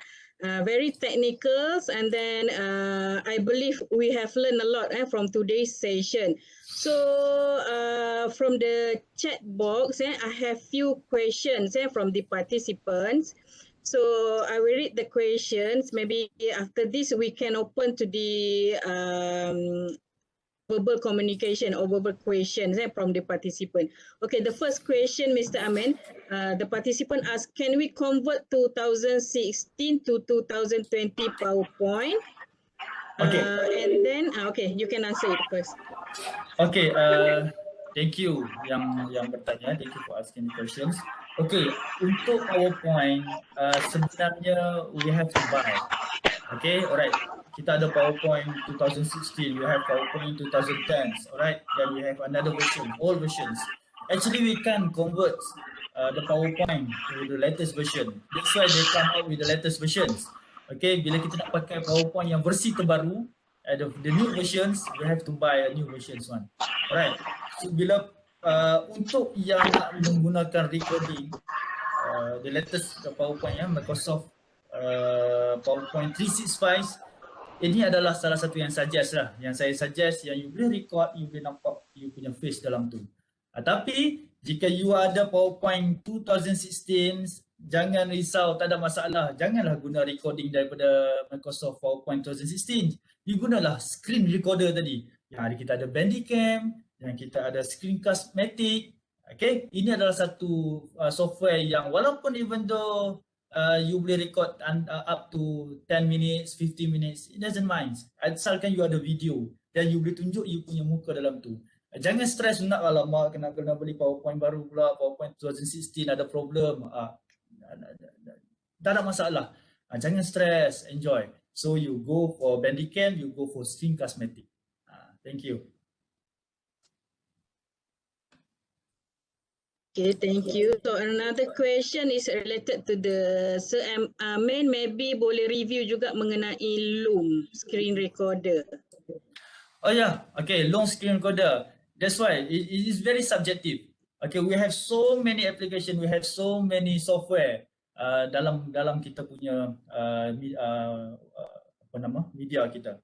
So ini salah satulah yang saya suggest. Okay, long recorder tak ada masalah. Asalkan you boleh record you punya slideshow, you boleh record you punya muka, then it's okay. So kalau any application pun, bila you go for pro version, then you have to pay. If you go for the pro version, you have to pay. Tapi macam tadi saya beritahu lah, kalau Bandicam tadi just one time purchase, alright, you just bayar satu kali, you boleh dapat, you boleh guna sampai bila. You tak ada komitmen lain dah, malas dah nak fikir. Then you can go for Bandicam. Actually memang saya sangat prefer guna Bandicam. So it is based on individual preference, Mr. Amin? Yes, yes. Okay. So another question from Mr. Abdul Razak, macam mana nak tahu ketulinan the stem and chalk yang kita buat digital tu? Okay, that's why sebenarnya agak risk lah kalau saya come up dengan digital signature ni. Tapi saya rasa rugi pula saya tak includekan sekali on how you want to make satu digital signature kan. Kadang-kadang bila saya tengok ada lecturer yang ataupun academician yang masih macam mana nak buat digital signature, dan student minta digital signature. So saya perlu come up juga dengan satu tutorial. Tapi agak berisiko. Agak berisiko tu bila kita menggunakan digital signature tu tanpa pengawasan. Bila kita bagi dekat student, jangan bagi dalam bentuk raw data. Okay, untuk memastikan ketulinan tu kita sahaja yang ada chalk tu. Okay, tapi bila you bagi pada student, pastikan you convertkan dalam bentuk PDF, you convertkan ni. Ataupun you kalau you tak nak letak dalam bentuk chalk, just sebenarnya kalau gunakan, you boleh guna kalau you guna PDF sekalipun, sebenarnya you boleh sign sendiri atas kertas tu, you tak perlu chalk. Okay, kalau you buka yang dalam kasus Word pun, you boleh sign atas itu, tak ada masalah. Cuma you nak nampak letak chalk tu, you nak nampak lebih official sebenarnya. Okay, tetapi ketulinan tu sebenarnya agak bahaya lah bila guna digital signature. Jika disalahguna, mana-mana sahaja orang boleh guna, nak buat loan ke pakai chalk kita pun boleh. That's why it's very risk, banyak sangat risiko. So I punya advice, Kalau you rasa tak confidence, okay, you sign sahaja. Okay, you just sign saja atas PowerPoint ataupun you just sign atas PDF, itu tak ada masalah. And then kalau you rasa benda tadi tu agak macam official, then you can go for it. You can go buat satu digital signature dan you make it as a PDF. Okay, jangan letakkan dalam bentuk raw data. Itu advice saya. Jangan letak raw data. Raw data sangat bahaya. Alright? So another question from Mr. Muhammad Zaidi. Boleh Encik Amin beri sedikit tentang pengawalan kehadiran peserta dan rekodnya ketika CNE webinar sedang dijalankan? Bagaimanakah cara yang lebih mudah untuk attendance? Okay, untuk attendance selama ni memang kita menggunakan Google Forms. Okay, untuk dapatkan attendance. Sebab satu, bila kita ada Google Form, then we know the students atau participant tu masuk dalam join ni. Tapi lagi satu untuk kita ketatkan lagi, maybe lah kan link ni orang boleh sebar kan, dia tak datang, dia tak tonton webinar ni 1 jam pun dia tadi ada webinar kan, bagi link nak masuk kehadiran kan. Ini pun sebenarnya salah satu kesalahan. Tapi apa yang kita boleh kontrol di sini adalah kita letak questions. Kita letak subjective questions yang untuk huraian. So apabila nak jawab tu kita tengok dia ni jawab salah. Maybe dia tak hadir semasa sesi webinar tu. Ini salah satu untuk kita kontrol participants yang tak hadir tapi isi attendance tu. Sebenarnya kalau untuk attendance ini memang saya suggest Google Form lah. Because we can close, we can open Google Form tu dan we sampai satu masa kita rasa nak close, kita boleh close Google Form tu, tak ada masalah. Cuma untuk kawal Google Form tu, kita boleh letak beberapa soalan dalam Google Form tu. Okay, kalau kata objective questions, I think is not very helpful, tak menolong. Letak dalam bentuk subjektif dan mungkin kita terpaksa type skip jika soalan tu betul, then we know the participants attending ataupun hadir semasa waktu webinar tu. Maybe itu boleh menjawab persoalan tuan yang bertanya ataupun puan yang bertanya tadi. Thank you. Okay, another question from YouTube viewer Puan Pakma Abdul Rahman. Any tips yang Encik Amin boleh share semasa question and answer bersama student semasa online class? Kadang-kadang student hilang atau senyap bila lecturer tanya. Okay, student hilang ni biasalah. Student hilang ni biasa. Tapi kita tak nak jadikan benda tu perkara yang biasa. Kita kena jadikan perkara tu luar biasa. Maksudnya jarang berlaku. Okay, untuk pastikan student sentiasa hadir during our class, kita salah satu apa yang saya buat waktu masuk semester baru ni, I make it compulsory for all the students to open, to switch on the webcam tu. Buka webcam tu dan kita boleh lihat. Tapi ada problem juga, ada student yang tak ada webcam. Betul lah, alasan dia orang macam-macam kan. Ada student saya tak ada webcam, so macam mana. So, untuk kita sentiasa pantau student tu hadir tak hadir, that's why salah satu yang saya come up tadi, saya adakan satu list attendance student di sebelah saya dan saya kerap memanggil semasa kita give a lecture tu. Semasa kita bagi lecture tu, sentiasa kita sebut nama-nama student. Daripada situ student, kalau kata kita sebagai student kita aware, lecturer ni selalu panggil nama ni kan. So sebab ada juga beberapa kali bila kita panggil nama student tu, dia tak menjawab. Sampai ke sudah tak menjawab. Dan bila kita habis webinar, kita habis session kita tu, dia seorang je yang tak keluar lagi. Maksud dia memang dia tak ada depan komputer pun. Itu salah satu yang kita boleh take note untuk tips untuk semua educator dalam ni. Untuk tips educator yang lebih kurang 551 ni. Okay, salah satu nak tahu student tu hadir tak hadir dalam kelas kita, kita boleh lihat sampai dia live semua, kita boleh lihat dia tak live lagi. Bila seorang-seorang dia tak live lagi tu, itu salah satu tip memang dia hadir ke tak hadir tu. Dan kita cuba panggil nama dia banyak kali. Panggil nama dia. Memang dia tak hadir 2-3 kali, memang betul dia tak hadir. So itu kita boleh jadikan rekod kita, okay. Dan kita akan tanya kemudian, tadi you pergi mana? I panggil you banyak kali, you tak ni, dan kita boleh tahu dekat situ. Kehadiran dia memang dia tak wujud pun semasa dalam kelas kita tu. Ini yang saya boleh bagi advice lah. Satu, panggil nama dia, summary dia, you panggil nama students, kerap panggil nama student waktu kelas. Nombor 2, bila you nak tamatkan ni, you keluar paling last. Bila keluar paling last, you akan nampak ada student lagi yang tak left. itu mungkin student yang memang tak alert dengan you punya lecture. Tapi ada juga student yang memang sangat pasif. Tapi selalunya kalau kita panggil dia akan menjawab. InsyaAllah. Thank you. Puan Fatma. Okay. So another thing is related to the plagiarism. So Mr. Amin, any suggestion to detect plagiarism among students other than Turnitin? This question is from Lily Mary. Okay. Untuk plagiarism ni sebenarnya we know that semua educators ni pakai Turnitin. Daripada dulu lagi Turnitin adalah satu software ataupun web base yang sangat efisien untuk mengawal plagiarisms. Tapi apa yang saya guna selain daripada Turnitin, saya guna Grammarly. So daripada Grammarly, you bukan saja boleh betulkan grammar dalam tu. Sebenarnya kan Grammarly tu you boleh linkkan dengan you punya Microsoft Word. Dalam Microsoft Word tu you boleh ada option untuk you on plagiarisms. Dia akan ada plagiarism checker dalam tu. So daripada situ you boleh run dan you boleh check. So ini salah satu inisiatif yang lain selain daripada Turnitin. You boleh guna plagiarism untuk you buat checker untuk plagiarism menggunakan Grammarly tadi tu. Okay, so another question from Amirul. What motivates and inspire you to prepare the content for every lecture? To get the motivations, the educators. Okay, thank you. Okay, untuk kita satulah, kita kena ingat apa-apa pun basicnya kembali kita adalah educator, kita ada satu tanggungjawab yang sangat besar.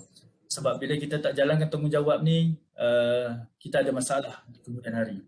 Okay, satu, tanamkan. Bila you jadi educator, you tahu you punya passion, you punya minat. Okay, bila you nak mengajar esok, kalau saya lah, ini saya punya pendapat, bila saya nak mengajar esok, saya memang akan well prepare. Each words dalam tu memang saya tahu apa setiap, bila student tanya saya tahu nak explain balik. So ini salah satu yang kita ni. Kita letakkan passion kita dan tanggungjawab kita dalam satu slide. Jangan slide tu kita buat secara halai balai, secara sambil lewa. Okay? Sebab setiap apa yang kita tulis dalam slide, setiap apa yang kita type, setiap kita apa yang letak dalam slide kita sebenarnya adalah ilmu. Ilmu ni akan dibawa oleh student. So saya pegang benda tu, saya akan bagi yang terbaik waktu dalam slide saya. Thank you. Okay, thank you. So I think I open first for the participant. If you want to ask any questions to Mr. Amin directly, maybe you can ask. Aniza, ya? Aniza. Okay, Puan Aniza. Saya daripada, I'm from College of Health Sciences, PPUM. Ya. Ni, saya nak tanya pasal ni back to attendance, ya?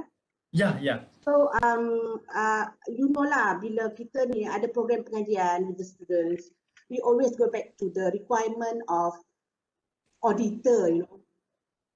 Bila dia datang untuk visit, for example, in terms of attendance, the validity, what kind of attendance that you think acceptable and meet the requirement of the LJM, and so that there will be no question, no loophole for auditing, kan? Kita nak jawab. So, in your practice, macam mana you keep the documentation?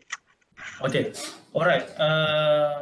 Untuk UiTM, sebenarnya kita ada ODL audit tahun lepas. Selepas habis kita punya session ODL ni adalah open and distance learning. Start daripada April until September macam tu. Dan kita ada audit ODL waktu bulan Oktober. Audit dalaman lah. Alright, so-called audit dalaman. So daripada situ dia nak lihat mana you punya data, mana you punya attendance secara online, mana you punya video secara online, you proof.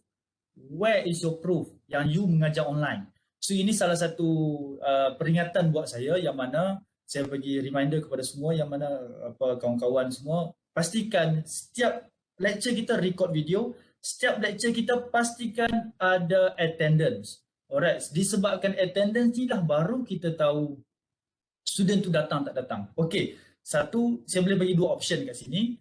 Number one, macam saya beritahu tadi, you can go for Google Forms.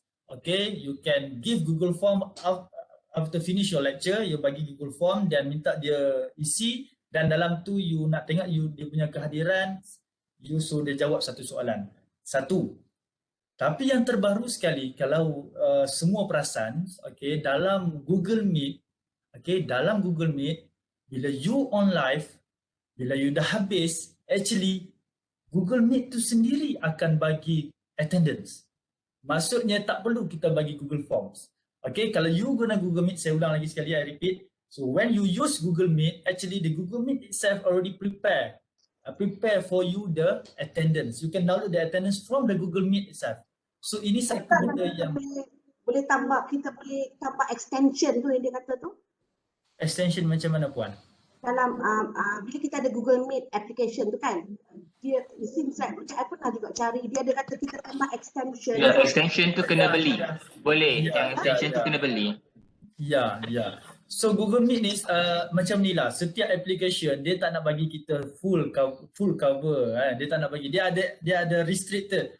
Kalau you nak go semua, you kena bayar sikit. Benda ni benda biasalah sebab dia orang meniaga kan, dia punya business. So kalau you bayar untuk satu software tu, you pergi go for pro version, then you can access anything dalam software tu.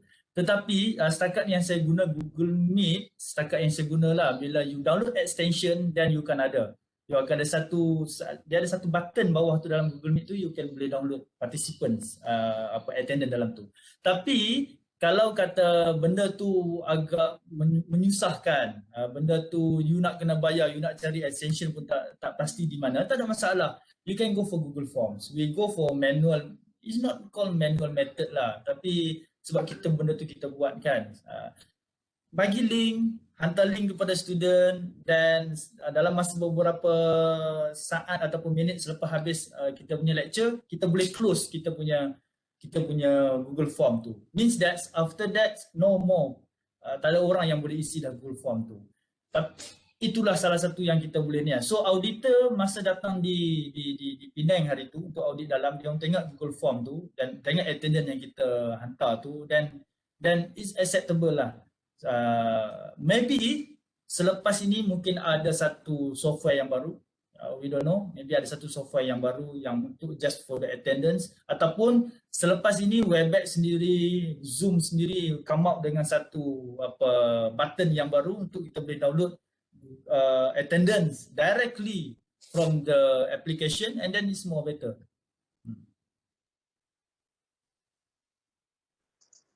Thank you Puan. Okay, any other questions from the participant? You want to ask direct to Mr. Amin? Sebab Assalamualaikum warahmatullahi wabarakatuh. Saya Muhammad Zaidi daripada Nursing Department PUMC. Our problem ialah sebenarnya sebab nursing kita berkaitan dengan our CPD point. Okay, kalau just saya tahu kehadiran daripada UiTM, you all memang lebih pada pakai Google Form. Tapi dari segi kita takut pendirian LJM berkaitan dengan kehadiran CNE dan juga any webinar yang akan berlaku in the future lebih banyak, kan? Adakah student masuk kelas dalam berapa minit saja dekat dalam itu kita boleh bagi mata. So that's why setakat ini kami menggunakan Google Meet lah, attendance ataupun tambah extension ke. Berbanding kami, sebab kami takut bahawa in the future tiba-tiba saja LJM kata bahawa form tak cukup. Sebab form tu dia boleh buat saja, lepas tu dia boleh tinggalkan, lepas tu dia boleh masak. Okay, so that's why you all tak tahu what's the sebenarnya you all mengawal CPD untuk PM. Jadi apa dia punya requirement untuk auditing nanti. Thank you Mr. Zaidi, thank you. Saya kenal Mr. Zaidi daripada PPUM kan. Alright, Mr. Zaidi, betul memang sangat susah untuk kita kawal attendance peserta ni. That's why bila kita ada authority, kita yang develop Google Form tu dan kita yang control benda tu, kita ada maksudnya kuasa tu berada daripada kita. So kita boleh control bila kita nak buka, bila kita nak tutup. Means that bila you bagi apa-apa lecture, you bagi CPD, you bagi CMA things, jangan bagi link tu terlalu awal. Dan ada lagi satu cara, bila apa yang saya praktis untuk saya punya kelab, link tu saya akan buat 2 link. Satu link mula dan satu link tamat. Pun boleh. So link mula dia akan isi, link tamat nanti dia perlu isi lagi sekali. Kalau dia isi link mula saja, maksud dia tak complete. Dia tak boleh, dia tak acceptable untuk dia, maksudnya dia tak approve untuk dia hadir lah, itulah. Sebab dia isi link mula sahaja. So kita buat 2 link, satu link mula kita akan bagi okey boleh isi link di sini. Habis nanti kita akan bagi link yang satu lagi. Dan dalam itu pun kita bagi jangka masa. Kita tak boleh buka for 1 hour. No. We can't go for 1 hour. Kita just buka maybe 50 minit then no kita akan close. So salah satu idea dia, maybe you can go for mula you akan bagi attendance, habis nanti you bagi attendance, renyah sikit lah. Tapi untuk validity data tu, I think it's more better dan kita buka satu saja. It's okay. Ini mungkin salah satu penambahan lah.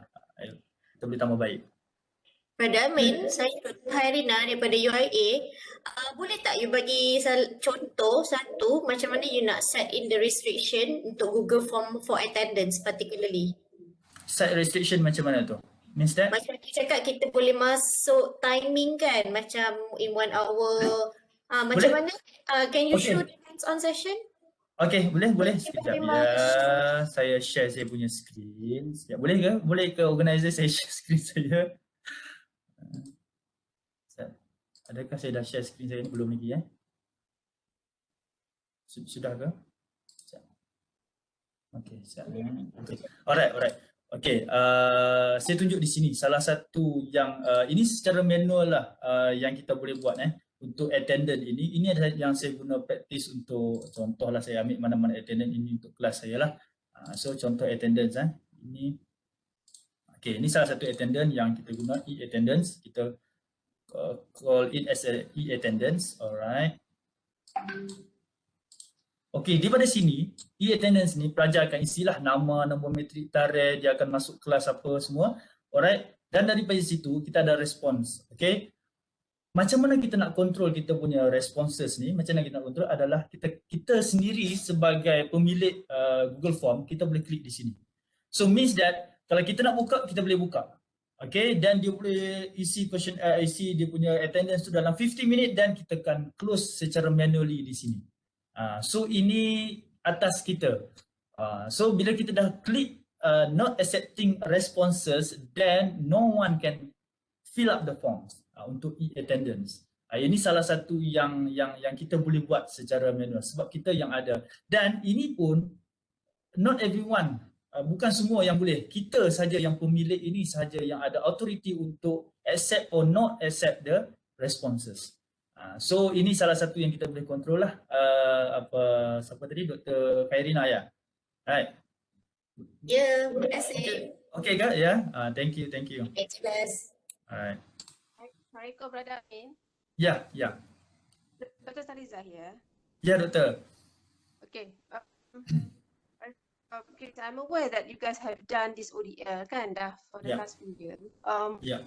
But for us kan, kita sebenarnya we are not doing ODL definitely because of the pandemic ni kita like sort of hybrid lah kan, So soalan previously Puan Aniza tadi tu macam mana bila auditor comes kan, dia akan check semualah, dia tak kira kita ODL ke kita emergency RTL ke kan, dia still need to see bila dia comes to the audit kan. Okay, soalan saya pertaining to the examination for the assessment yang kita buat for the final SEM recently kan. So how you mentioned of there are ways for us to lock them, not so that dia tak boleh browse kan. Betul ya. So because we do see the response kan daripada student ni kan, kita nampak dia terlebih pandai. So kita kata kat dia ada yang saya tahulah ada yang setengah school yang sort of ask student to buka laptop satu and then buka platform video kat belakang tu, orang kata nak ambil gambar so that nampak dia buat apa kan, and then dia ada 2-3 PC ke 2 tu ke. So, but then tak semua yang student boleh buat. Like we said just now, student ada setengah tu ada phone je. Ada setengah tu laptop tak ada, pegang satu saja. Jadi macam mana? How do you control that? Okay, untuk test. Okay, untuk test ke exam, mana-mana lah kan. Alright, untuk test, contoh saya bagi untuk test apa yang saya buat, apa yang saya praktis adalah saya menggunakan Google Form juga. Okay, saya akan menggunakan Google Form juga. Cuma sekejap kalau saya boleh share di sini sekejap ya. Alright, takes time. Okay, apa yang saya buat adalah bila kita bagi test, kita tak akan bagi contohnya hari Isnin kita suruh dia jawab pukul 8 pagi sampai pukul 10 pagi. Tak semua orang boleh masuk, tak semua orang student ataupun student kita lah kan nak masuk tepat 8 pagi dan keluar 10 pagi. Sebab setiap orang ada problem. Ada problem internet, ada problem apa lagi? Anything lah kan, ada masalah dengan ni, mungkin yang ada di rumah adik dia kacau ke mak dia di barang kan, yang ada masih work from home kan. Okey, apa yang kita boleh share di sini yang mana yang dah saya buat adalah bila saya buat test tu, saya tak akan buka 2 jam restrict habiskan dalam 2 jam. No. So apa yang saya buat adalah saya akan bagi one day untuk dia jawab. Tetapi saya akan bagi macam inilah, pukul 8 pagi sampai 8 pagi esok you ada masa 24 jam untuk jawab. Okey. Tetapi bila once you click the links, you have only 2 hours to complete the test. So ikutlah you nak jawab pukul berapa, you rasa you punya internet laju pukul 1 pagi, you jawablah pukul 1 pagi, habis 3 pagi. You rasa pukul 12 tengah hari mak you tak kacau untuk pergi beli barang, you jawab pukul 12 tengah hari sampailah 2 petang. And then that's why I remind dekat student, jangan jawab soalan exams if you're not ready. So bila you dah ready, you dah mental, you dah prepare, you dah tenang-tenang, you dah ni, then you can go for untuk jawab soalan. So saya tak restrict, maksud dia kalau 8 pagi you kena jawab 8 pagi sampai 10 pagi habiskan. No, saya tak akan buat macam itulah kepada student. Apa yang saya buat, saya ulang lagi sekali, saya kata saya akan bagi 24 hours untuk mereka jawab soalan, untuk student jawab soalan. So saya akan buka 8 pagi until 8 pagi esok. So dalam masa tu you boleh jawab anytime. Tapi bukan bermakna you boleh ada masa 24 jam untuk jawab. Once you click the links, you only have 2 hours to complete the questions. Ini salah satu yang saya apply lah. So macam mana you nak buat 2 hours dia ada timing tu. And tadilah yang boleh tengok dalam slide saya tu, you ada satu software yang dipanggil Timify. Google Form, yes, ini dia. You bila pergi sini, you ada satu Timify, alright. So inilah yang akan control. Daripada sini jugalah kita boleh lihat student dah jawab ke belum dalam masa 24 hours tu. Dan kita boleh tahu, CA jawab pukul 8 pagi, CB jawab pukul 6 petang, maybe dia free waktu tu. So tak ada masalah. Ini adalah in case student yang berada di rumah lah. Okay, kalau yang berada di hostel pun kita boleh apply macam ni, tak ada masalah. Masa bila dia free, yes, dia akan jawab soalan tu. Maybe this answer menjawab kepada soalan Doktor? Yes, that is one of it. Could be the options that we can do. Yes. The question is actually how do you control them daripada meniru? Because as I said just now, there's some schools that ask students to buka dua apa tu ni, either laptop, synchronize concurrently laptop and phone. You know, to video show that they are not like tiru. Tapi which is not possible. So how do you? The question is how do you? Ini sebenarnya soalan ni sangat subjektif lah. Kita tak berada bersama student dan kita tak tahu apa yang dia orang buat.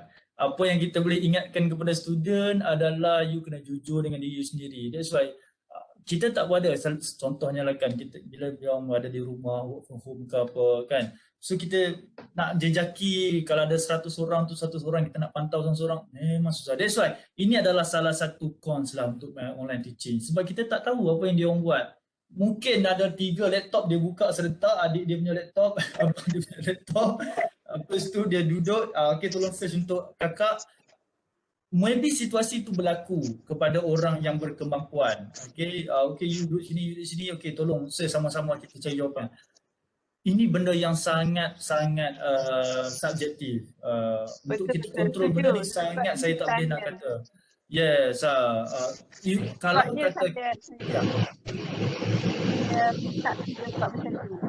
Itu yang saya tanya. Sebenarnya saya setuju what you said tu. Cuma saya nampak tahu siapa minta student buka 2-3 gadget. So, kejujuran lah. Dia is more on honesty. You punya kejujuran. You nak jawab soalan, you fikir ilmu tu you akan bawa sampai bila-bila. Kalau you meniru, berbaloi you meniru. So ini benda yang kita akan keep remind pada students. Okay, I think another option that we can at the level of kita punya question preparation lah kan. So make sure kalau boleh kita tak adalah construct questions so yang macam recall, they can find the answer from the internet kan. So it's better to give like scenarios, application types of questions kan. So student tak boleh Google dan tak boleh jumpa dia punya jawapan. So that's another tips lah kot ya. Saya agree. We also like letak orang macam content gitu. Aku janji. Tawakkal Allah, and they has to sign it. So, who's asking? Tadi nampak ada soalan ni. Puan Aniza ke? Ya, bukan soalan. The issue about just now the question kan, answer assessment on via online tu lah. This is actually the great challenge to us. Number one is that a challenge to the students as well as the teacher. Dan memang it is about time, as what Dr. Zanzaliza have mentioned just now, that we have no choice. We can have less question, but we have to upgrade. Not to say the taxonomy so much, but how you can construct the question too, so that you can encourage the students to not just pick the fact from the books or from the online, but they have to, it has to be plausible enough for them. It has to be plausible and so that they can actually self-direct themselves to find for the answer. We don't mind that they go and look for the answer, tetapi with the critical thinking and, you know, kita bijak lah untuk mendapatkan jawapan. If you have no points. Untuk mengawal meniru ni. I think everybody pun dah go through almost 2 semesters for online punya assessment and so on, and then we can see the patterns not in your ITM but I think it's everywhere that student prevailing meniru tu memang we can expect very high lah.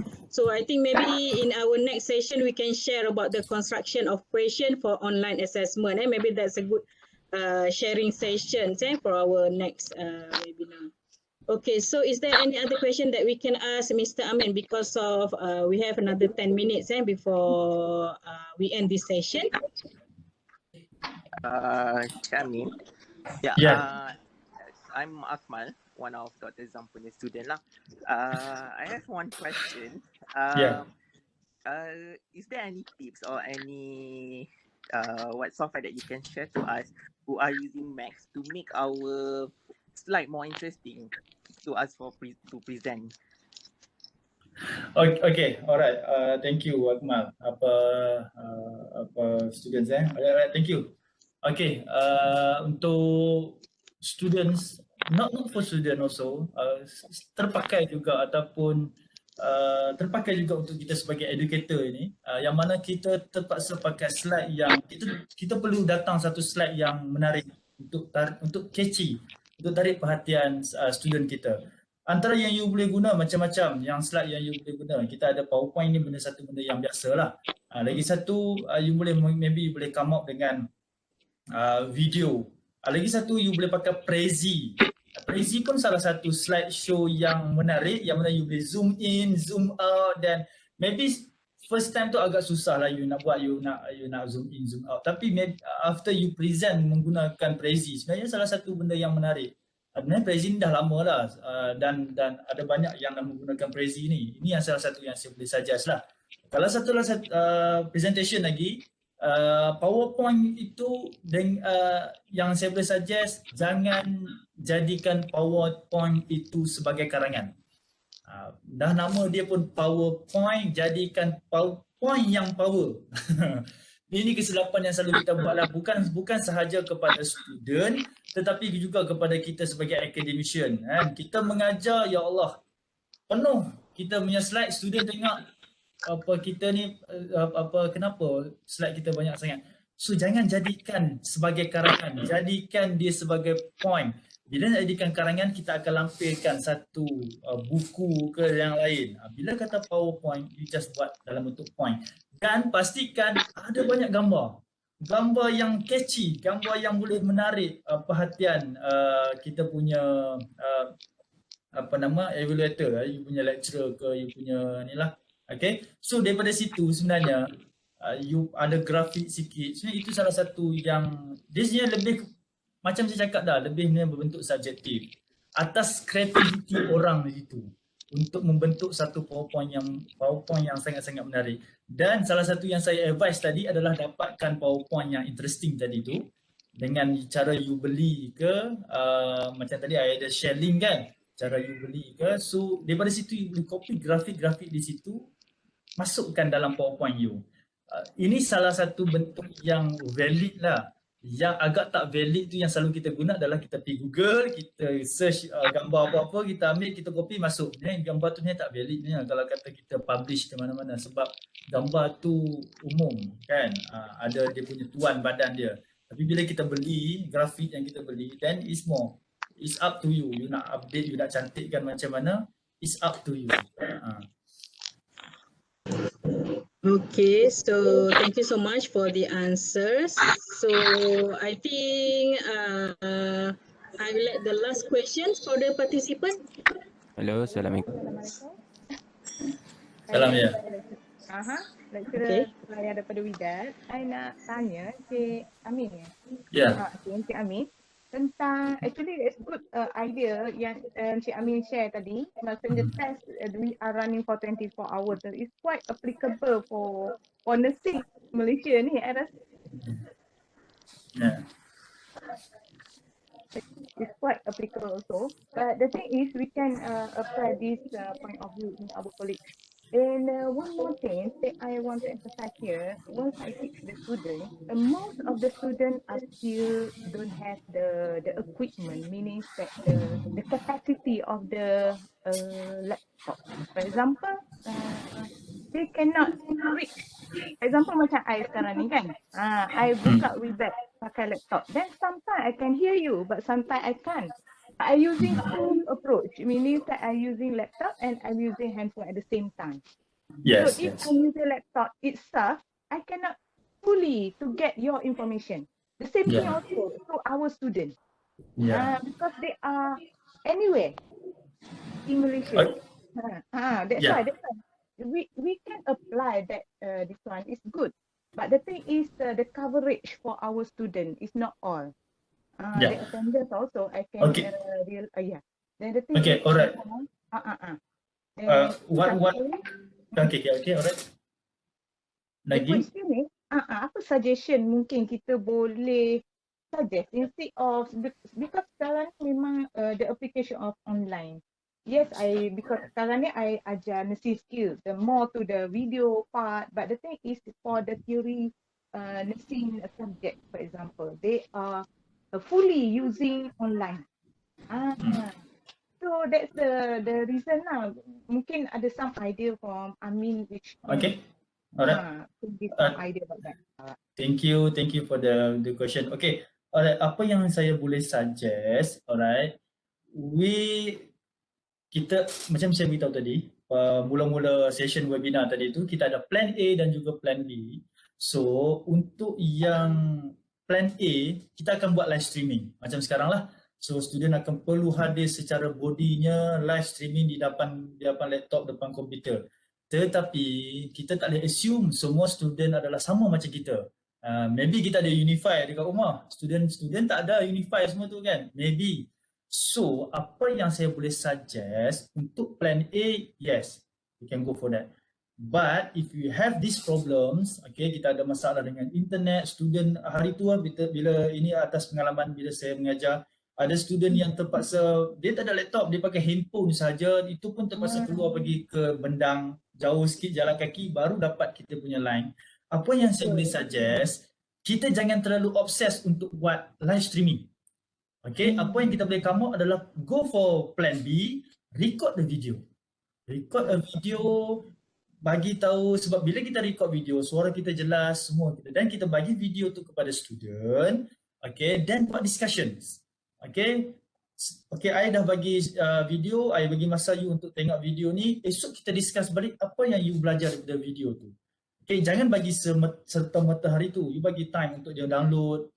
We have to put ourselves on their shoes. That's why apa yang kita plans, jangan bagi dalam masa singkat. Kita bagi video, biar dia orang lihat, esoknya kita discuss balik. Ini plan B. Kalau kata semua student boleh go for plan A, then it's okay.